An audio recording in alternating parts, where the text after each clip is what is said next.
and welcome to another episode of The Commute. I'll be your driver. And I will be your passenger. So I came across this thing today. The federal government will put you up free of charge. You get free room and board. You get a food stipend, and you get a fully furnished cabin to live in a ghost town. to live out your Scooby-Doo fantasy. It is Garnet, Montana. It's supposedly the most haunted town in, I don't know, America or the world. And it's a touristy thing, but the problem is nobody lives there. So you can live there for free as long as you volunteer your time to, like, I don't know, walk the tourists through or change out, whatever. masks and stuff every now and then. But there's no running water, and there is no Wi-Fi. So you get no internet, no water. You're really just roughing it. So you kind of really have to be an outdoorsy person. I would do it for like a month. Yeah, because you're like, somebody is like not doing it anymore. Like the volunteers that were there, like they're giving it up. It was like 3 people or something that did it before. But yeah, I wouldn't imagine you would have to be there for the full year. No, they said the wintertime it gets pretty dead. But they said, you can stay there if you want to in the wintertime. Because it's not like anyone's using it. You probably gotta upkeep something. But, I don't know, because, okay, you have no rent, no food bills. But you still need, like, money, unless you're just truly, like,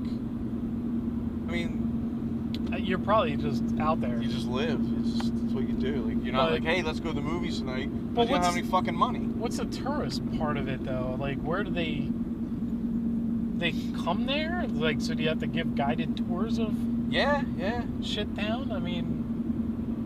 Oh, there's also no electricity. So, you really... So it's during the day. You gotta be outdoorsy. Go to it. Take the fucking asshole shoot. Asshole shoot! Spirits will dance to ghostly music. Men's voices echo in the empty rooms. But the moment a living human hand touches the building, the noises stop. Oh. How about that?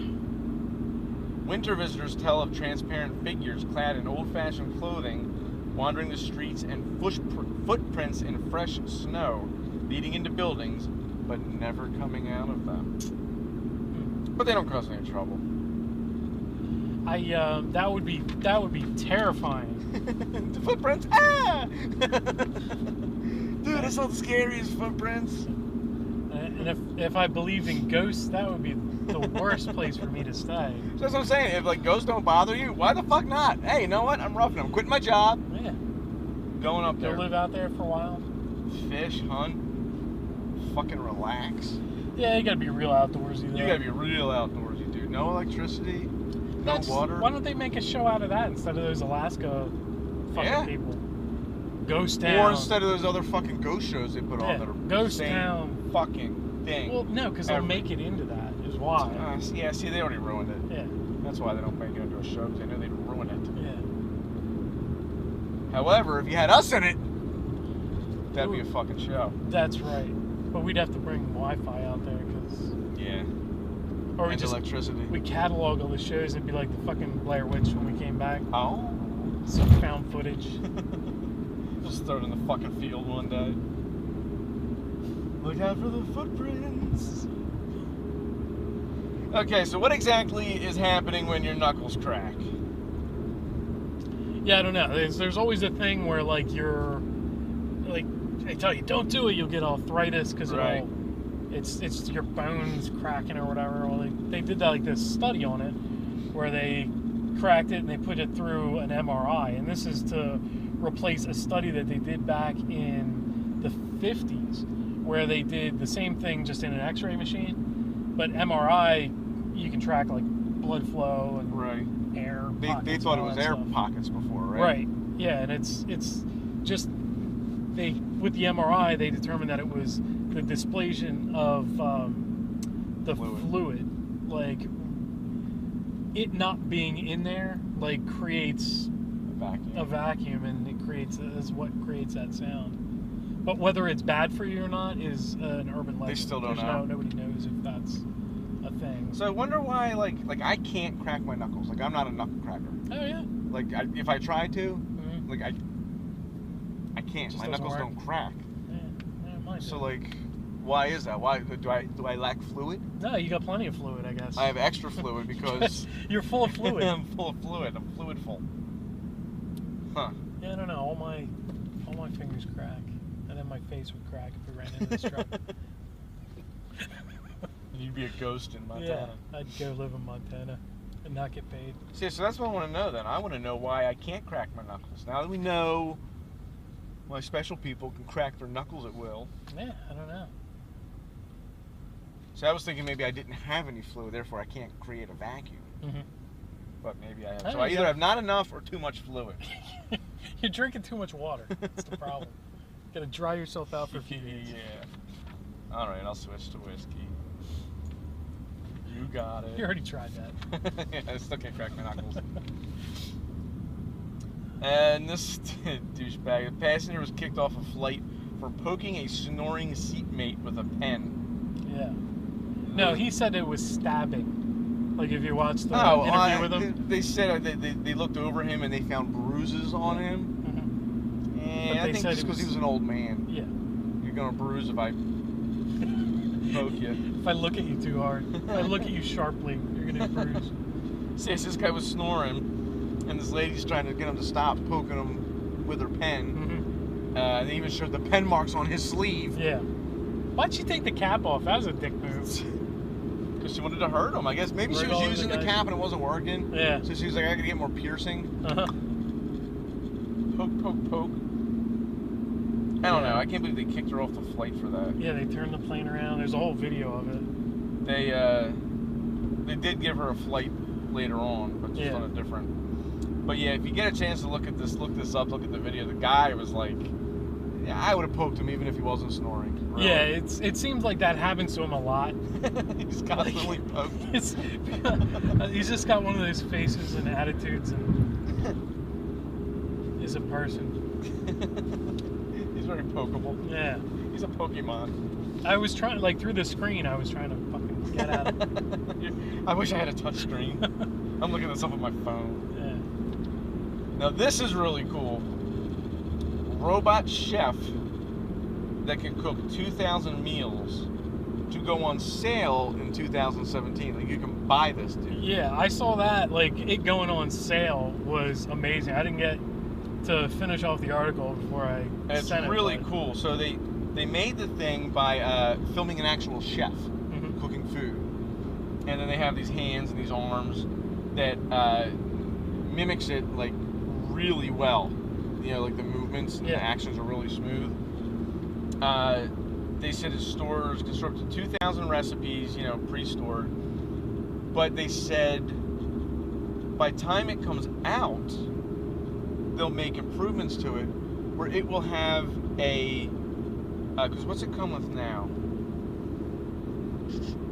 2 arms installed atop a cooking area, complete with hobs, a sink, and an oven. But by the time it comes out, it's going to have its own refrigerator and its own dishwasher. So, with an app that you can control from your phone, so you can like have dinner waiting for you when you get home. Fix me dinner. Yep. They said it'll also be more fine-tuned by like knowing if it's whipping something. Like you could say, okay, you're going to whip it for 2 minutes, but is it really that right consistency? Well, it's going to know when to stop based on the consistency that it needs to be. And they said you will also be able to, it'll have a camera on it where you can record yourself cooking your own recipes, and then it'll learn it, and now that's in there too. It'll cook things you want it to cook if it's not in the 2000. And here was the cool thing, I don't know if you saw or not, so with refrigerator and dishwasher and all the stuff I just told you it's going to come out with, how much do you think they're going to sell it for? 10 grand. It's 15 grand. Okay. I thought it was going to be more than that. Yeah. I figured because you're getting a refrigerator out of it, a dishwasher, a fucking robot, an oven, a sink. It's not bad for 15 grand. And once you invest, you're done. And you got to cook. You got a chef. Yeah, a live-in chef that you can call on. to make dinner by the time you get home. Dude, that would be fucking awesome. It's really cool stuff. I mean, they said the price will go down as it gets older, like anything else. Yeah. Or what I think would be cool too is even if you still like cooking, you could have that do all the grunt work, man. Dude, that's the first thing that came to my head. The first thing that came to my head. And you can do that with it. It can just be like your sous chef. Right. You know, and you fucking either chop everything up, and then I can actually do the cooking. Yeah, that's what I was thinking. I was like, oh, I want to do cooking still. Fix my mise en place. I will take it. Yeah, it's pretty cool. I don't know. I enjoy cooking a lot, but like that'd be cool to have. But I hate to chop and like it can be chopping while you're doing one thing, and then when you're ready for it, right, it's done. There. Nothing worse than okay, time to put the onions in, and I didn't chop the fucking onion yet. But you know, it'll be something. You know, somebody will be scared of it because he uses a knife. My house, he uses knives.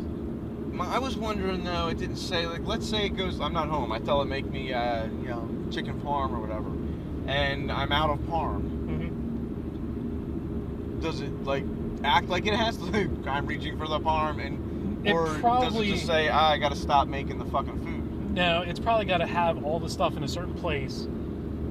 And if it's not there, if it's not there, it won't. It won't even start. Is what I would assume. So there's tight days like the day before payday. Yeah. You'll be like, oh, can't make. Oh, I can make this. Make it. And the stuff's probably got to be in specific containers, specific container types too. Well, yeah, you can't just throw like a half an onion in a Ziploc bag and throw it in. Right. Yeah. It's not gonna. Yeah, it's not gonna open a Ziploc bag to. But still, totally worth it. Yeah. No. It's cool stuff, man. I gotta get. I'm saving my pennies. 2 more years and get that bad boy. Mm-hmm. That'd be awesome. Yeah. And really, what you can probably do too is, you can by then, if they want to add all this cool stuff to it, hook it up so that when you run out of Parmesan cheese, it contacts Amazon Shop, orders you Parm cheese. The next day, Parm cheese to your door. You're good. You never actually have to go shopping again. Yeah. It just orders it as you go. What do you want for next week?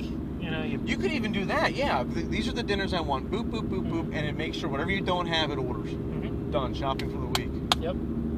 Done. Things come up, you make sure they're in the right containers, and... so nice. You could teach it to give you like hand jobs. You're like, okay, record my movements. This is how I'm grading the fucking carrot. I'm grading the carrot. We're gonna just have it do that for 10 minutes. And you're like, great carrot. And just took your chunk off. So already, you've innovated. You've sullied this perfect design. Whore! You're nothing but a whore, Chef Bot. Now go cook me some chicken parm, you slut. In the span of 10 minutes, you've completely despoiled this dream. I made it better. It's a fucking whore bot that cooks you dinner. It wines and dines you. Then it fucks I pictured it as this perfect teddy bear, and you fucked it like a dog. I did. I just ruined it. I came in your teddy bear. You did. It's ruined. Oh man. One other thing I saw today was the next subject. On that note, this guy fell off a fucking train terminal or a subway terminal. This is right here in Philly, and a good Samaritan jumped down and saved him and blah blah blah. Okay, that's fine, whatever. Fucking dumb story. But you notice people are always falling off these fucking platforms, like all the fucking time. They deserve it. If I saw somebody, I'm like, my first thing would be, oh my god, I gotta help, and I'd be like, no, because you deserve that. You stay. If he tried getting back up, I would kick him back down. If you're staying there till you get run over by a train, that's what you get. That's your lesson. You have from here to all the way over there to stand, and you gotta stand on the fucking edge because I'm gonna be first. Well, there's a big yellow line too. Yeah. Don't go past the yellow line. They're always just people. If you fall off a platform, you deserve it. Stay put. There's a funny picture I saw the other day too. It was a shot this guy took of like a train terminal, and in the foreground it had these two girls like hugging, like real close, and like you know, there Oh, were I a saw a couple. picture of that, but I didn't. And the caption to under read it it. was like, I can't believe people do this in public, and it's like, it's the worst thing ever. And then like the next thing down was like, he had it zoomed in on the guy's like foot, and the guy was like on the yellow line. He's like, nobody should do this in public. You're putting everybody at risk. You should be more like these two girls here. It was I was pretty wondering what funny. was up with it. I saw like a title for the picture, and I was like, maybe later. Yeah. It was pretty funny. So, all right, well, that'll do it for this episode of The Commute. Thank you for watching. Like and subscribe on YouTube and Facebook. You can follow us on Twitter @DriverPassenger. Send us an email about anything you want at the Commute Podcast @comcast.net. And we hope to see you soon.